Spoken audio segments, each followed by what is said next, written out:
Hi, it's Anthony from CarPlayLife.com, and today we're looking at a new CarPlay Android box called the ApplePie Mini, which offers dual Bluetooth, built-in GPS and fast switching between wireless, Apple CarPlay and Android Auto, and it's built on the Android 9 operating system.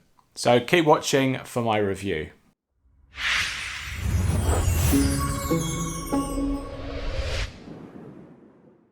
So I've already covered a few brands of Android boxes for Apple CarPlay enabled systems.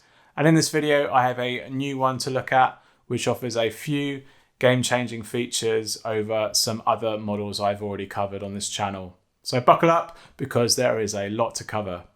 In the box, you get the ApplePie Mini device itself. There is a 50cm long USB-C cable, and there's also an included USB-C to USB-A adapter for modern cars with USB-C ports.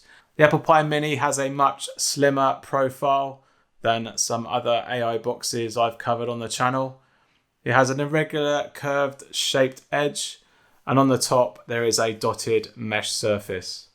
On the bottom there is a circular groove metal base that's likely to use for heat dissipation, and there's a number of grills that surround it for air circulation and cooling for the chipset that's inside. On one edge of the case, there are a number of I/O ports. The first is a USB-C port for connecting the bundled USB-C cable to. And alongside it, there are two card slots. One is a TF card slot for expanded storage up to 128 gig. And the second is a SIM card slot to allow the dongle to carry its own 4G LTE mobile data connection for any Android apps that require it, instead of sharing a personal hotspot from your smartphone. And finally, there are two holes on the other side which I use for status lights that glow and flash whilst the dongle is powered and operational. On the inside, we have a 4-year-old but quite powerful mobile Qualcomm Snapdragon 450, and it's also an 8-core processor. It has two Bluetooth antennas supporting 5.0 and 4.2. There's also a built-in GPS module inside the case, so thankfully there's no messing around with connecting power cables or fuses. It's all self-contained inside. Without any USB input ports on this dongle, it supports both wireless CarPlay and wireless Android Auto, with the ability to fast switch between both platforms without any rebooting. It runs the Android 9 operating system, which runs underneath its own interface layer. On paper, there is a lot to like about this ApplePie Mini, so let's jump in the car and see how well this dongle performs.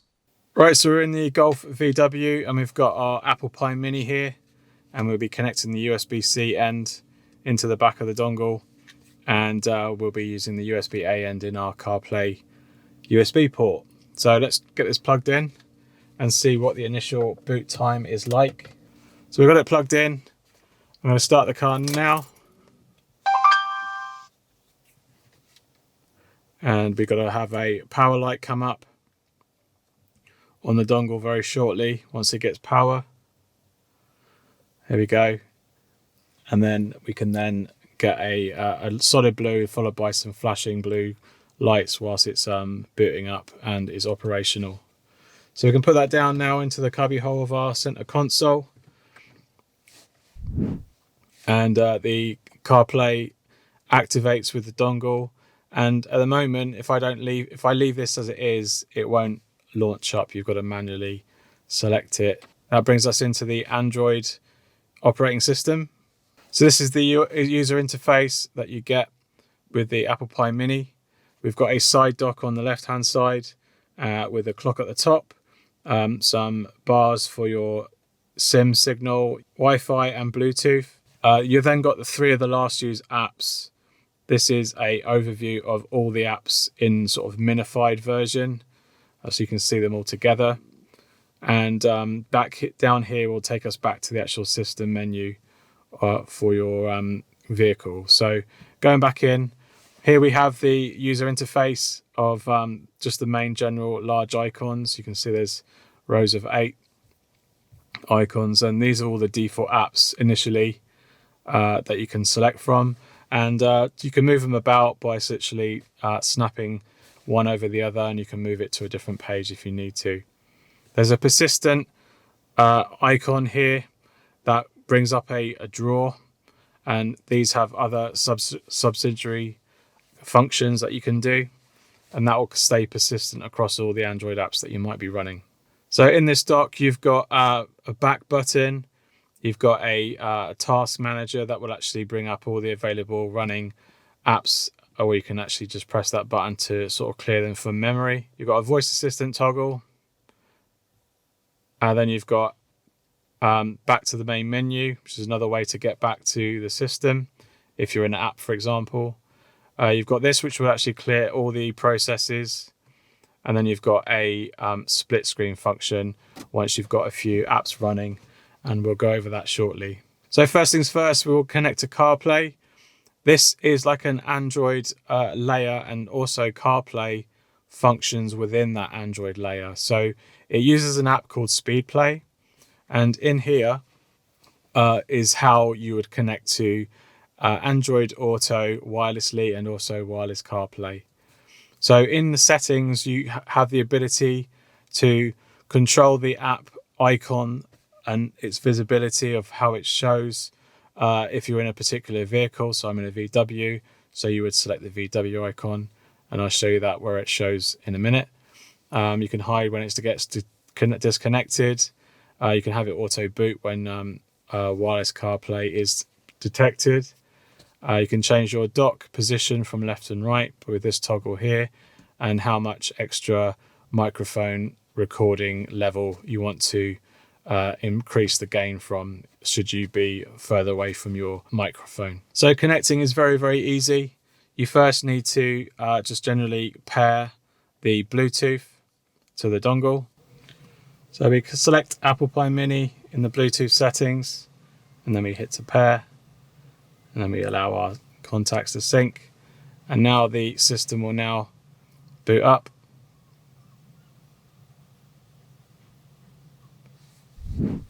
And we're into CarPlay. So CarPlay is as you would expect. This is the icon that I've spoken about. So you can choose your vehicle icon in this section, and that's what it will fill up. And obviously tapping that will take us back to the Android layer, and you can just tap that and you're back into CarPlay again. So you can see that we're basically swapping back between both platforms very quickly, no reboots needed, all because we're using this app to connect CarPlay to the dongle, and that all happens wirelessly.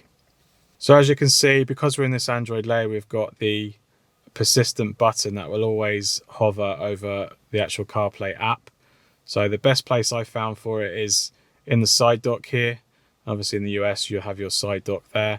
Even though you've got Do Not Disturb, there's not really that many other icons that would appear here, and you can't interact with that section anyway. But just to tap in there will bring out the drawer, and going back, we'll go back in CarPlay, backwards and forwards, or you can just hit home and you go back to the Android layer. So going back into CarPlay, let's just fire up Spotify and play some music. So everything functions as you would expect. You can also use your wheel controls.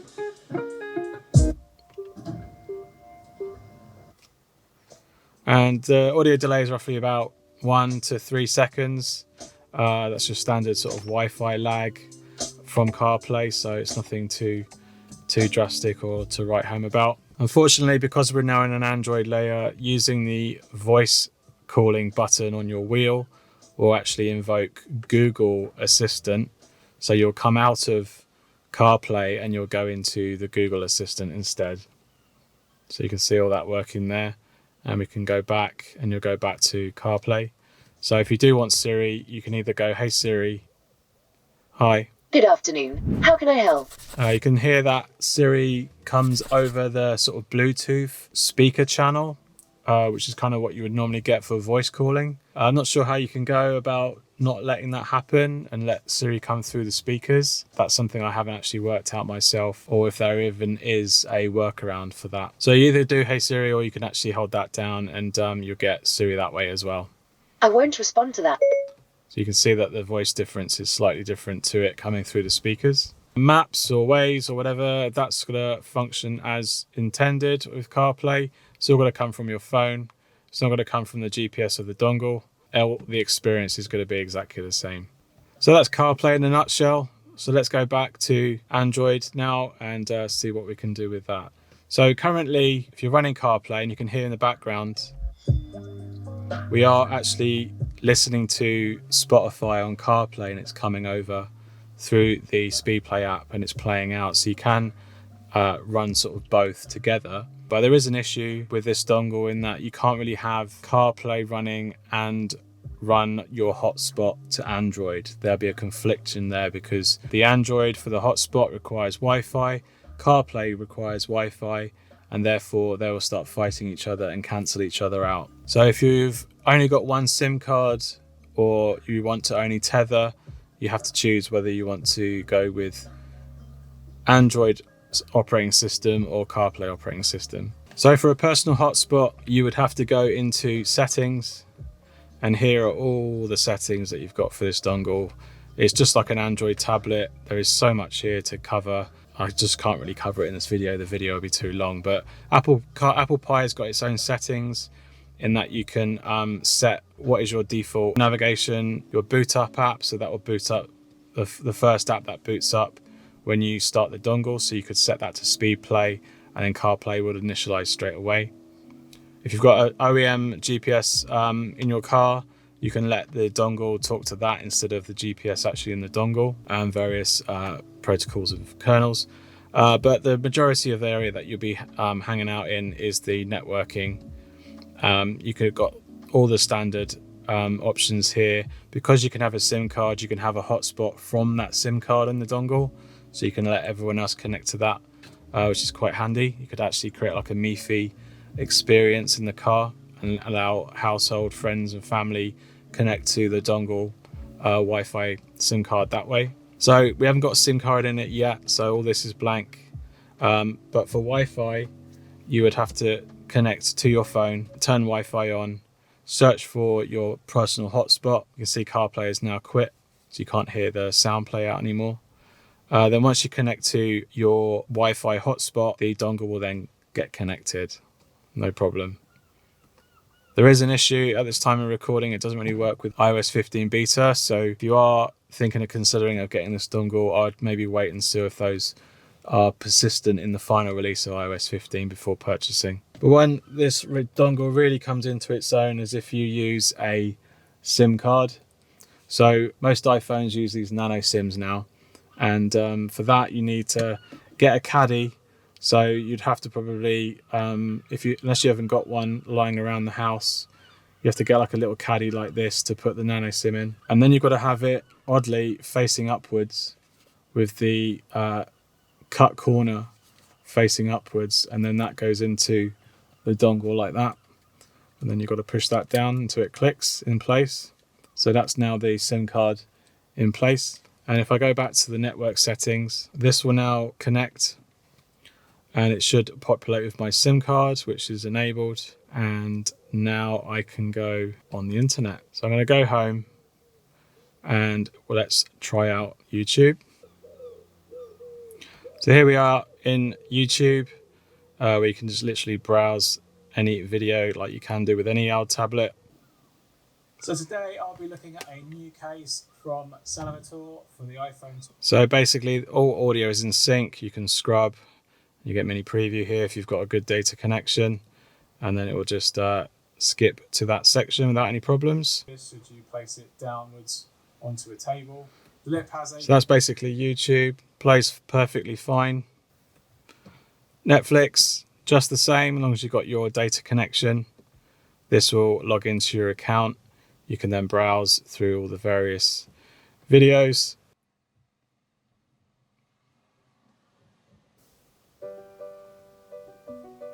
And then basically you can play and seek, watch as that plays and so on. So that's just generally Netflix in a nutshell. I can go back here, can browse, skip, share, play and so on to your heart's content. Let's quickly just show you maps. This obviously used the GPS inside the dongle, unless you told it otherwise. Set directions. And if you listen to the audio now, Head northwest on Stanmore Avenue, then turn right to stay on Stanmore Avenue. so I couldn't control the Bluetooth that was coming through here. You can see it's in calling mode, and that will not turn off now. So if you've got audio playing in the background, that will probably come across quite tinny. So I'll close that down. So that's Google. Spotify, if you've got a Spotify account.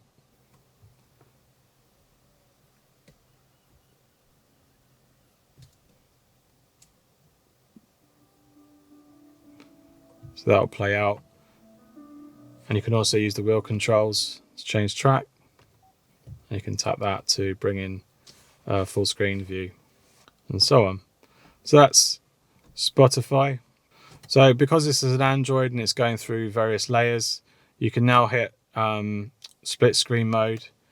So you could have Spotify playing on one side. You can then be playing out your like tracks and so on. And on here, you can then choose whatever you like for things like navigation. Head northwest on Stanmore Avenue, then turn right to stay on Stanmore Avenue. You can have split screen with your music and navigation, or you can also try. It doesn't feel like it has that much bulk. So you can hear that the audio has changed. And now I can't change it. On the sides, you have a large. So it's using the calling function rather than through your. I don't know. It's really hard to describe what it does, but it's similar to how Bluetooth functions on headphones between voice calling on things like Skype and things like that. It goes through a different channel. Even though it still comes through your speakers, it's just the quality isn't as good. And it seems to only do that when you go into navigation mode. But that just shows you that you can do split screen between various apps on Android. You can do something very, very funny here where you can go to speed play. I can then connect to CarPlay. And then I could maybe go into navigation, for example. And then I could again go into here, say I want to do YouTube and have YouTube playing. And then I can do a split screen with CarPlay. All but it squashes it, which is a little bit frustrating. And as soon as you interact with the Android side, it cancels the CarPlay. You have to keep on interacting with it. But it's doable, but it's not very nice. It does squash the whole system, but it is very funny, and I thought I'd show you that. You've got other various apps that you can use. I've been through all those in other Android dongles, and they're very similar. There's some new additions, though. You've got YouTube Music, Kbox, sort of Korean music streaming service. You can change it to a Google keyboard, which has different styles and functionalities. So that's quite handy. You can just run that and just apply your different keyboard. APK installer for apps that aren't on the Google Store. You can install it onto the dongle that way. You've got the Google Assistant settings we've gone through. Easy connection is like a screen mirroring, but I really don't recommend it because I've never had a good experience. The quality is really low, but that is one way to mirror your Android or iOS device. Some other default apps was VLC. That lets you play media that you might put on your dongle. So you can install a SD card, micro SD, and that just slots into the bottom here, so it's in the other slot. And with that installed, you can then go to VLC. You can then browse what's on the stick itself. So my SD card, and you've got things like AVI samples that I've loaded on. So you can have that play out. So you can actually have your own media play out with audio. Unfortunately, you have to sort of use the slide out because there is no back button. Then you've got anything like music you can play out. Look at GIFs or install wallpapers if you wanted to. And MKVs play just fine. And high density bitrate files like this one seems to work really well too. And just to prove that you can play anything on here, you can actually download games and play anything you like. Obviously, you need to think about the performance. You don't really want to be playing some high intensity stuff on here. And because it's got dual Bluetooth, you might be able to connect a Bluetooth controller if someone else is in the car that wants to sort of play games. That might be doable, but I've not tested that out myself. So here you can do anything here. You can see that we're playing Plants vs Zombies. Runs perfectly. All the audio comes through just fine. And it works. So you can do other things like iPlayer. You can watch video from TV or even stream live TV. Prime Video works too. Android Auto is another way to get an Android Auto sort of layer and allow you to have a more car experience using the Android apps. Again, you can then toggle what type of sound or music-based apps you would like to play from it, as well as phone dialing out and navigation as well, using the built-in Google Maps. And obviously it's going to detect the Android app and then turn it into an Android Auto friendly layout as well if you don't like the tablet version and you want a more sort of car friendly experience. So that's Android Auto running on this dongle. Obviously with other dongles that I've tried, the Android 9 ones, you couldn't install it on that. This is again an Android 9 dongle and I had no problems installing Android Auto. So let's just quickly go over the niggles that I'm not really too keen on. The one niggle that I have is that the dongle doesn't really launch itself basically onto the display of your system automatically, whereas most dongles would, at least specifically for CarPlay, but unfortunately the same is for Android too.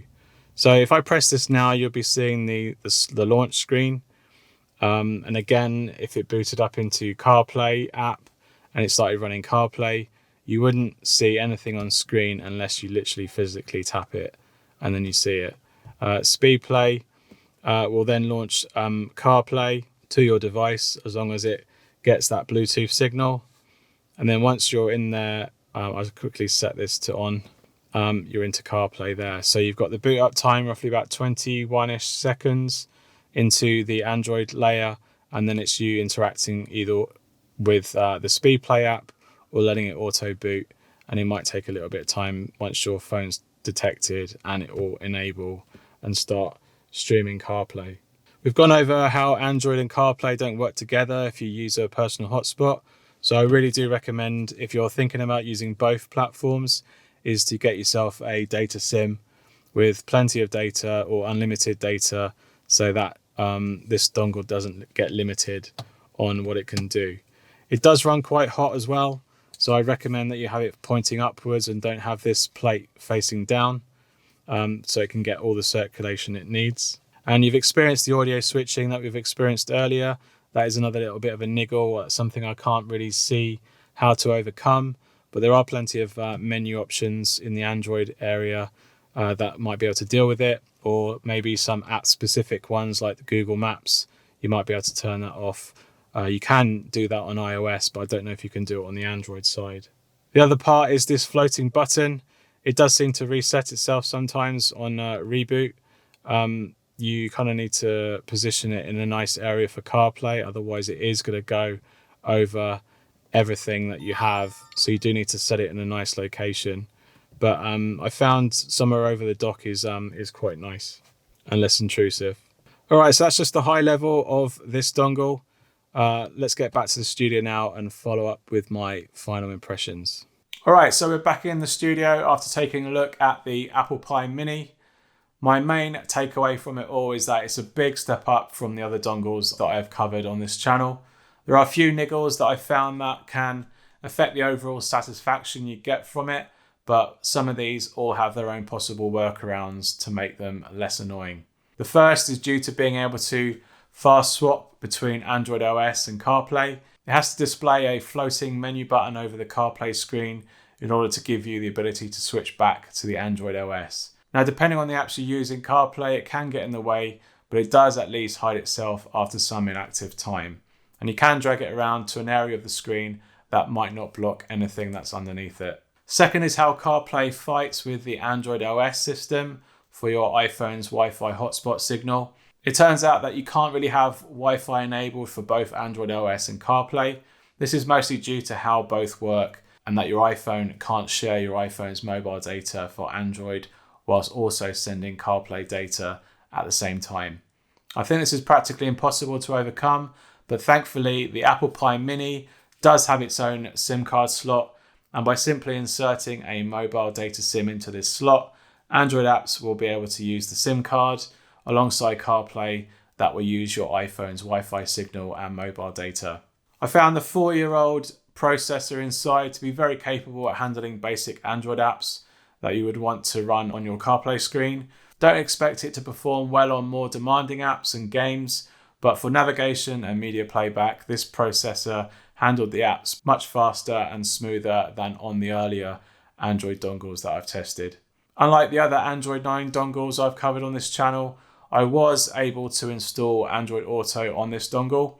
I don't know why this worked on this dongle, but I'm glad it does, and it might also mean maybe some other restricted apps that didn't install on other Android 9 dongles will work also. But with that said, it did say that there was a new update for Netflix app that wasn't compatible. So I do hope that Netflix doesn't stop streaming support for this version of the app anytime soon.